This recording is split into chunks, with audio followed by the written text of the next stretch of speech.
Morning. Good morning, Bhante. Good morning, Ryan. Good morning. Good morning.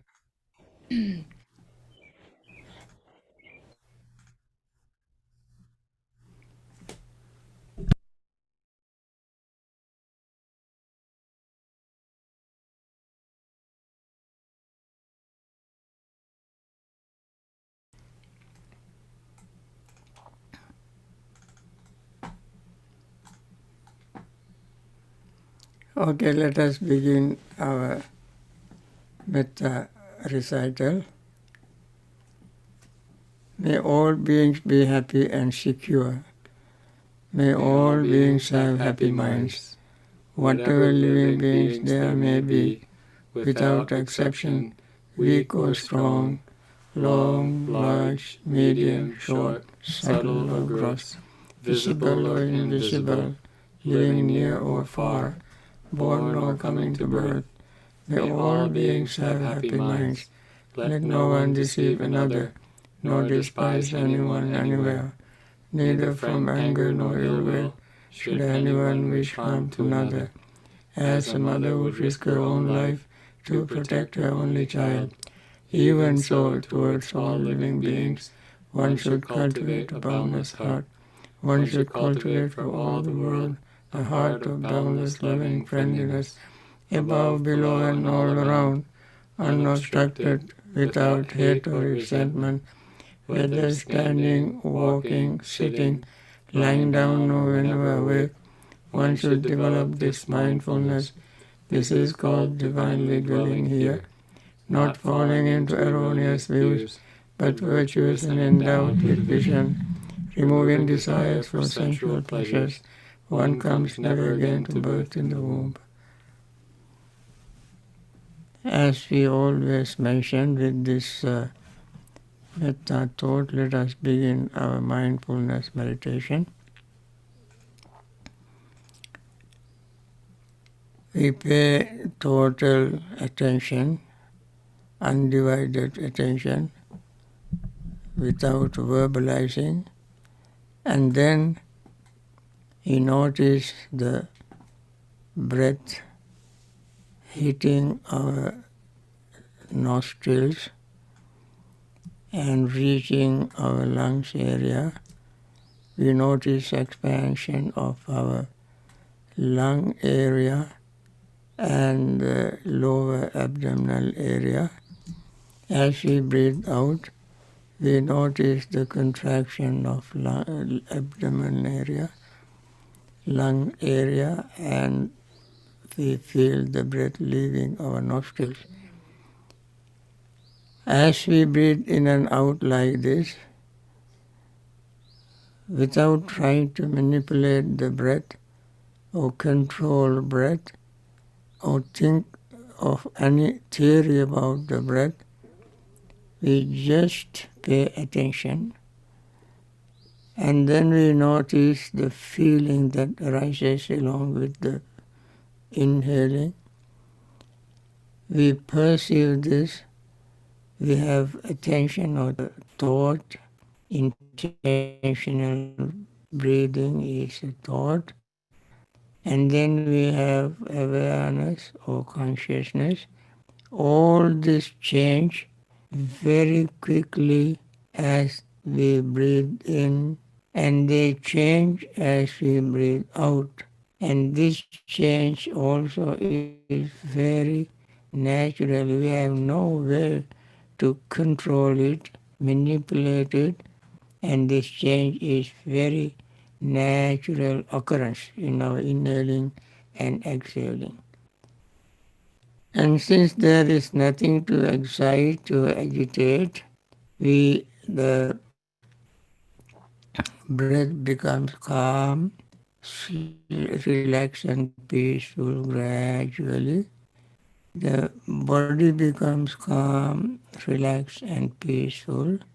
The mind becomes calm, relaxed and peaceful.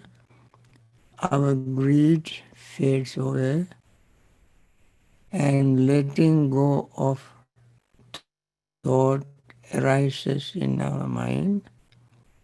That is not just a thought, that is an experience. We experience letting go.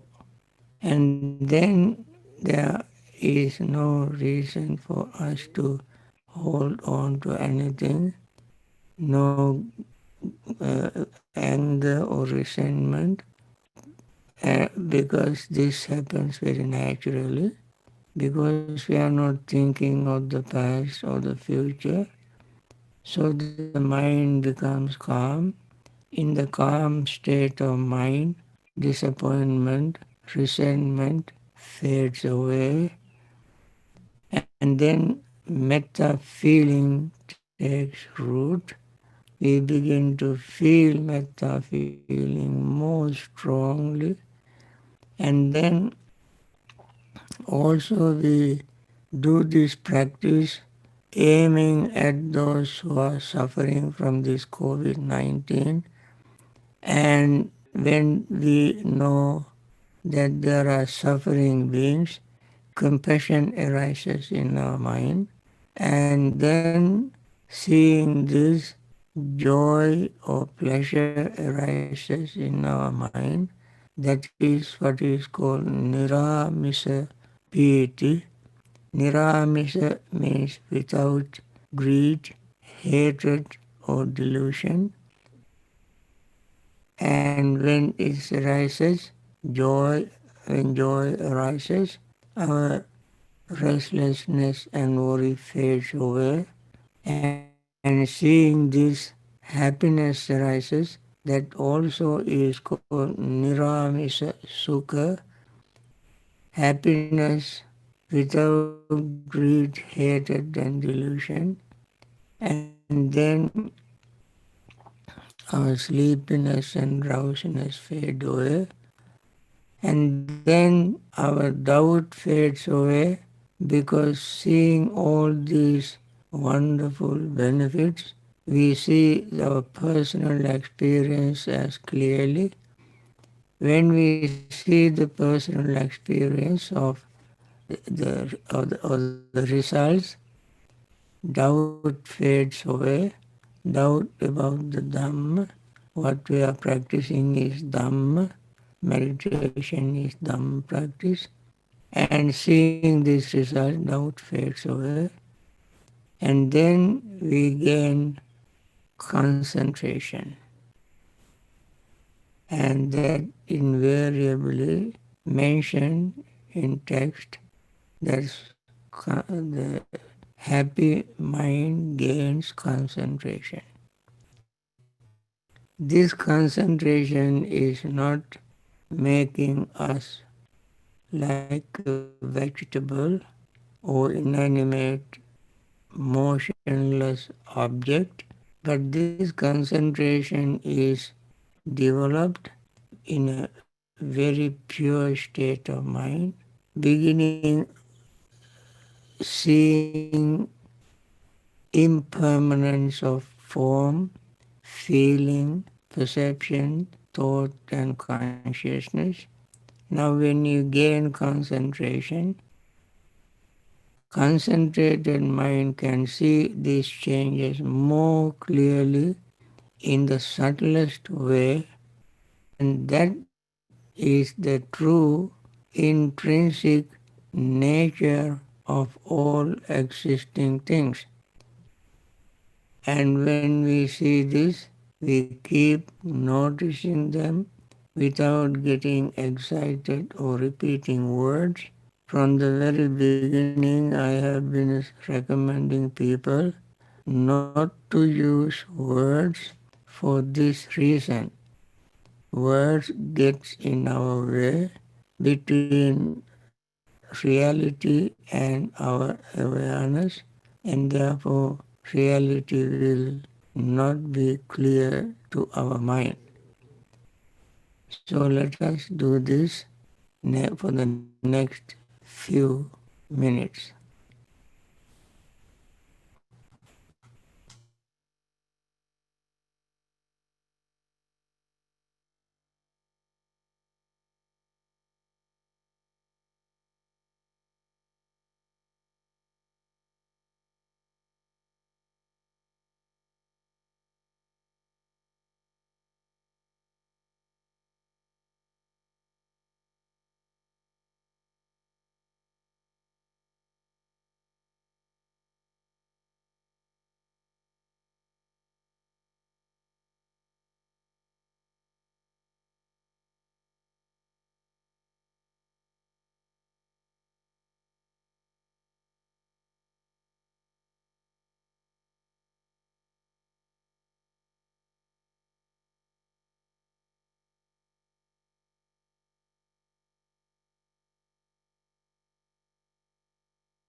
dukkha patta ca nidukkha, bhaya patta ca nibbhaya, soka patta ca nisoka, hontu sabbe pipanino. May the suffering be free from suffering. May the fear struck be free from fear. May the grieving be free from grief. So too may all beings be. With this metta in our background, let us continue our talk on dependent origination. I was talking on feelings, and at the end of feeling section, we see the insight arising from the meditation on feeling. And we read a section relevant to this part, this practice. I want, since it was a couple of days ago, therefore probably you might have forgotten it. Therefore let me repeat it again. In this way he abides contemplating feeling as feeling. Internally, or he abides contemplating feelings as feeling externally, or he abides contemplating feelings as feelings both internally and externally. I think this part we discussed. In order to continue, to save time, I don't want to repeat it again. Or else he abide contemplating in feeling their nature of arising, or he abide contemplating feelings their nature of vanishing. He abides contemplating in feelings their nature of both arising and vanishing. Now, I also mentioned these three are the characteristic of all conditioned things. That is, the all conditioned things we can notice or discern arising, vanishing, and altering in between. That is called Titasa Anyatatta. What so-called exists is not static or fixed, but even that is altering, changing, and then disappears, rising, coming to peak, and passing away. These three are the characteristic of all conditioned things. Even though feeling or Vedana is not mentioned as sankhara, but in the wider sense of the term sankhara, even feeling is sankhara. Even feeling has rising nature, falling nature, and altering nature. That which has these three characteristics is called sankhara in general sense. Okay, then, or else mindfulness that there is feeling is simply established in him to the extent necessary for bare knowledge and mindfulness. Now, why feeling exists?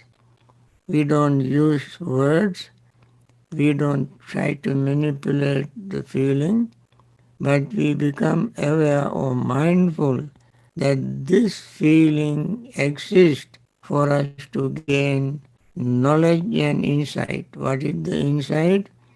that this feeling is impermanent. When we see rising and falling and altering of anything, that is the insight. That is the insight we gain from seeing, feeling as it is. And he abides independent, not clinging to anything in the world. Now, it is, there is a temptation in the mind to hold on to pleasant feeling or rejecting unpleasant feeling and getting confused with neither pleasant nor unpleasant feeling. But the Buddha said this feeling exists for us to gain awareness and knowledge of the true nature of feeling without clinging to it. Abide independent. Independent means anisita, not clinging. Anisito ja viharati.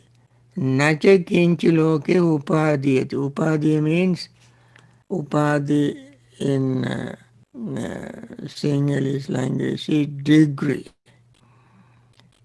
Here upadi is upadi, holding, clinging. In the world, we mention the world is this the mind and body with this consciousness, or this form, feeling, perception, thought, and volitional formations and consciousness, these five aggregates.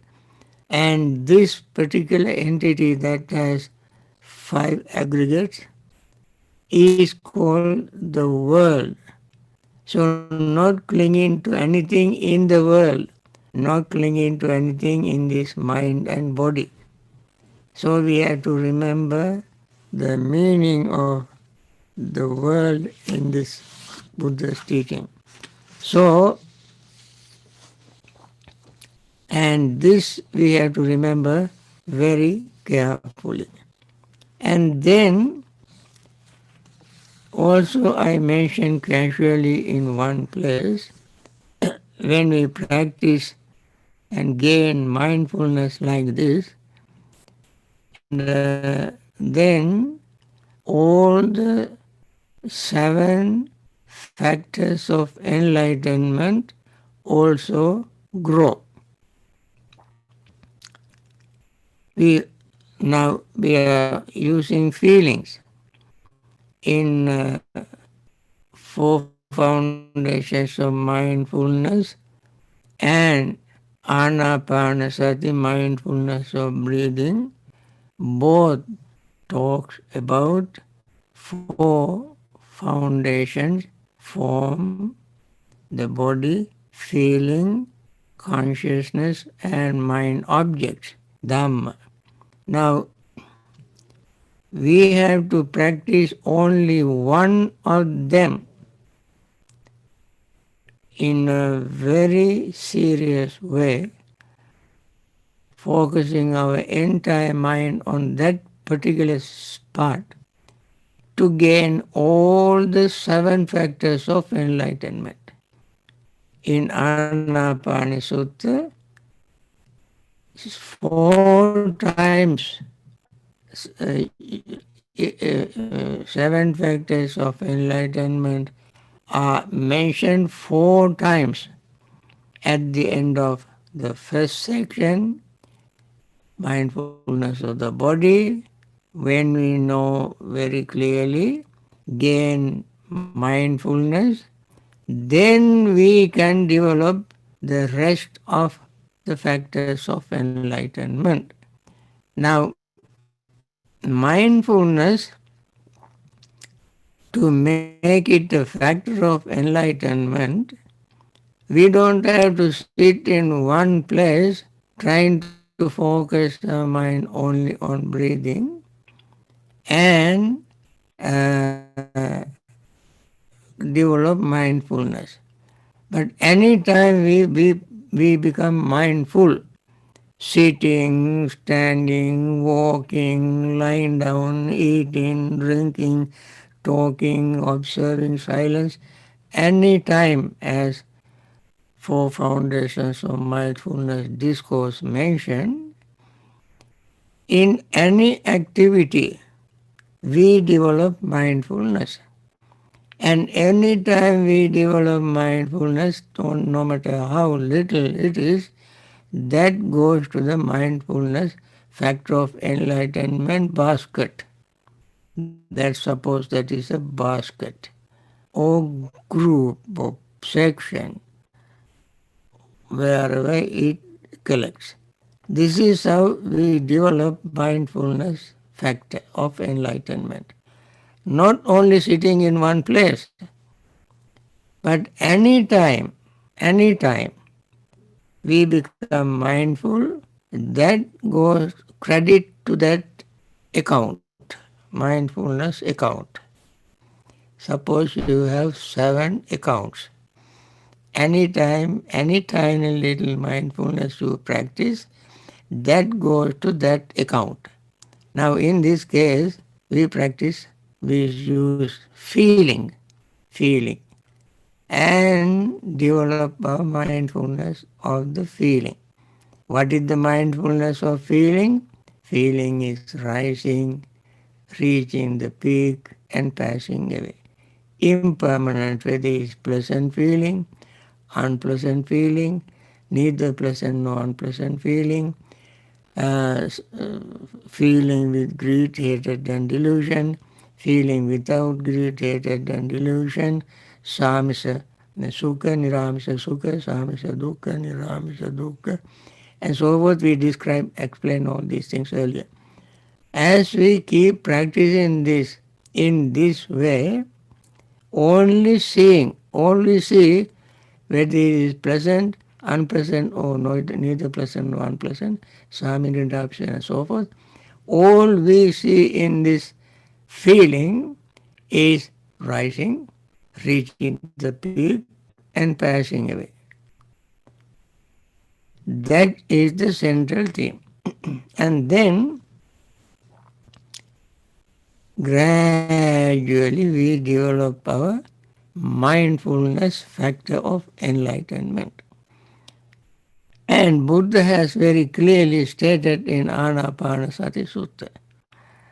Let me quote that particular section. Bhikkhu, on whatever occasion a bhikkhu abides contemplating feelings as feelings, ardent, fully aware, and mindful, having put away covetousness and grief for the world, on that occasion, unremitting mindfulness is established in him. On whatever occasion unremitting mindfulness is established in a bhikkhu, on that occasion the mindfulness enlightenment factor is established in him, and he develops it, and by development it comes to fulfillment in him. So let me repeat it for you to remember. We practice mindfulness of feeling and keep practicing mindfulness of feeling. Mindfulness of feeling itself is enough for us to develop mindfulness factor of enlightenment. Among these four foundations of mindfulness, even one mindfulness of feeling itself is enough for us to develop mindfulness factor of enlightenment. When we establish it in us, then we repeat it, develop it cultivate it, and we don't forget it. And by repeating, we bring it to fulfillment in us. Now, if we practice mindfulness and gain mindfulness, you keep repeating it again and again and polishing it, polishing, removing all the dirt or whatever little things, you remove it. And then make it clearer and clearer and clearer, polish and polish and polish, and then it becomes perfect. This is how we develop perfection of mindfulness. Sati, like a parami, sati parami, mindfulness perfection. So we keep practicing, then it comes to perfection. And then Buddha said,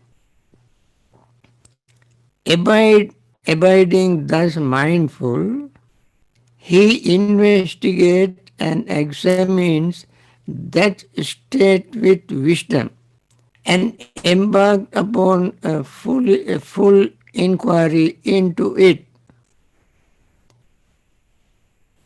On whatever occasion abiding thus mindful, Bhikkhu investigates and examines the state with wisdom and embarks upon a full inquiry into it. On that occasion, the investigation of state enlightenment factor is aroused in him, and he develops it, and by development it comes to fulfillment in him. Now, when he gains concentrate mindfulness, he investigates the Dhamma in it. The Pali word is much clearer for your own understanding. Buddha said,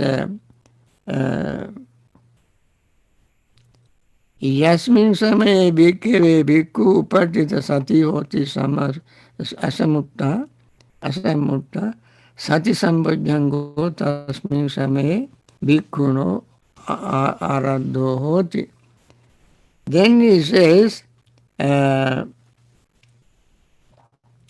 bhikkhave bhikkhu sati sambhajjangam bhaveti viveka nisitang, viraga nisitang, nirodha nisitang, vasagga parinami. This is a very wonderful statement. This is how Satisambhojjhanga we make perfect.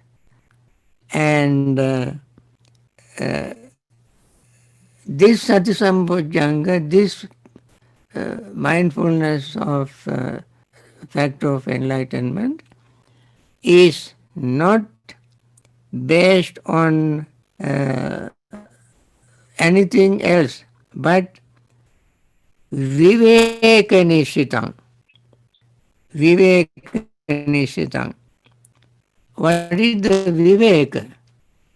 Viveka nisita is because of the freedom. Mind is free from hindrances. And of course, Viveka, in ultimate sense, Viveka is Nibbana. Nibbana. Aiming at Nibbana. Aiming at Nibbana, the person practices mindfulness factor. And then Viraga Nisitang. He practices mindfulness factor with non-attachment. Raga means attachment or color. Nirodha Nisitang, depending on cessation. We are talking about the dependent origination. Now this mindfulness factor is practiced depending on non-clinging, non-attachment and cessation. That means we want to see rising, falling, and fading away, disappearing. That is cessation. That is cessation. Then vasag parinaming. Ripening, parinama means ripe. Parinaming,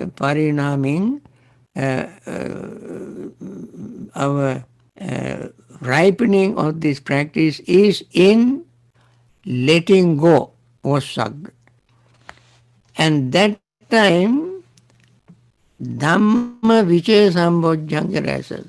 The investigation of Dhamma factor arises. What does he investigate? He investigates the same mindfulness. That is what I said earlier, to remove all its imperfections. So he keeps developing that investigation of whatever arises in the mind. He asks, is this permanent or impermanent? Next thing arises, is this permanent or impermanent? Another thing arises, he asks, is this permanent or impermanent? If something is impermanent, is it satisfactory or unsatisfactory? If something is impermanent, unsatisfactory, does it have a self? This is how we investigate. Every mental state that you experience after mindfulness, you can see rising, falling, and altering. And then whatever arises in the mind, you keep investigating. Is this permanent or impermanent? And that is how he developed the mindfulness, what do you call, investigation factor of enlightenment. Then that also he perfects, investigation factor of enlightenment. In one who investigates and examines that state with wisdom and embarks upon full inquiry into it, tireless energy is aroused in him. Tireless energy. On whatever occasion tireless energy is aroused in a bhikkhu who investigates and examines the state with wisdom and embarks upon full inquiry into it, on that occasion the energy enlightenment factor is aroused in him and he develops it, and by development it comes to fulfillment in him. Now, when he investigates, more and more factor becomes clear. More and more factors become clear. The mind becomes more and more clear. And as the mind becomes clear, he sees the truth even more clearly. As the truth becomes clearer and clearer and clearer, that encourages the person to see more, not to gain something. His mind becomes clear of all the defilements. It becomes clearer and clearer and clearer. As it becomes clearer and clearer, he gets more and more encouraged, more enthusiastic, and that is his energy. That energy is unremitted energy. He would not feel lazy. He wants to continue his investigation, and then energy arises. That energy is not physical energy. And that energy is not a wandering mind here and there. That energy is not discovering something materially. But that energy makes the person calm and relaxed. It is a wonderful state of energy. whenever we talk about energy, when you see, child is playing and so forth, you say, so he has so much energy. And when some people are active physically, we say, he has so much energy. This is not some kind of physical energy like that. This is calming, soothing, awakening energy. Mind becomes calm and soothing. And when this energy is arisen, the mindful meditator, Buddha said, in one who has aroused energy, unworldly rapture arises. Unworldly rapture. That energy is not worldly energy. That energy also is unworldly energy, meaning energy without greed, hatred, and delusion. Pure energy in order just to clear the mind of defilements. That therefore, in him, unworldly rapture arises. That's called sukha. Sukha. From the joy, from energy, and in this case it's called joy. Piety. Piety arises. On whatever occasion unworldly rapture arises in a bhikkhu who has aroused energy, on that occasion the rapture enlightenment factor is aroused in him, and he develops it, and by development it comes to fulfillment in him. Then that is called what you call Piti Sambojjhanga. Piti Sambojjhanga. I try to avoid Pali words to save time, but it is good for people to know these technical terms. First is called Sati Sambojjhanga. Second is called Dhamma Vicaya Sambojjhanga. Dhamma Vicaya. Third is called Virya Sambojjhanga. Virya. Now this one is called Piti Sambojjhanga. Fourth. Piti means rapture. That arises. That rapture has nothing to do with anything worldly, meaning nothing to do with greed, hatred, and delusion. People have joy when then they have good food and meeting people and various ways they joy, piety, or rapture. But this is completely different from that kind of rapture. When normally people have rapture, they will agitate their body, they will run up and down and, sometimes talk and laugh and kiss and hug and even cry. Even cry. That is worldly joy, worldly piety. But unworldly piety is completely different. Completely different, and person makes calmer and calmer and calmer and peaceful. Then what happened? In one who is rapturous, the body and mind becomes tranquil. On whatever occasion the body and mind becomes tranquil, in a bhikkhu who is rapturous, on that occasion the tranquility enlightenment factor is aroused in, and he developed it, and by development it comes to fulfillment in it. What is this rapture? This is tranquility. Passaddhi in Pali. Passaddhi. And this is what we hear in Anapanasati Sutta and Satipatthana Sutta. Passambayang kaya sankarang asasisami sikkati. Passambayang. Passambaya means tranquilling. Now here we have developed tranquility factor of enlightenment.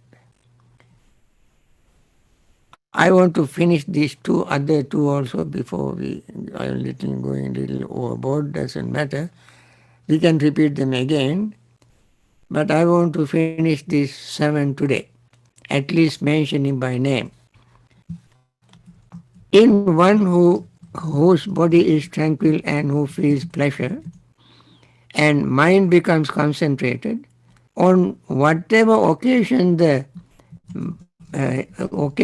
mind becomes concentrated in a bhikkhu whose body is tranquil and who feels pleasure, on that occasion the concentration enlightenment factor aroused in him, he develops it, and by development it comes to fulfillment in him. Now, samadhi sambojjhanga, samadhi is concentration. When the mind is calm, tranquil, concentration arises.